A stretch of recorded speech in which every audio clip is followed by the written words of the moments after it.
Jarri kun mootummaa ce'umsaa gaafachuu dhiisanii wayyaanee fi faannoo nutti faarsuu dhiisanii faranjii faarsuu dhiisanii ambaasaaddaroota faarsuu dhiisanii qawwee dhaadhessuu dhiisanii kattaanii mootummaa waliin haasawuu barbaanna jechuun kun bu'aa qabsoo kennaati.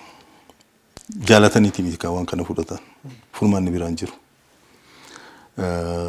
Waa hedduu tattaafachaa turanii gaafii uummata Oromoo karaa isaan irra deeman san akka hin taane hubatanii gadi ta'anii mootummaa ilmaan Oromootiin hoogganu kana waliin teennee haasofna.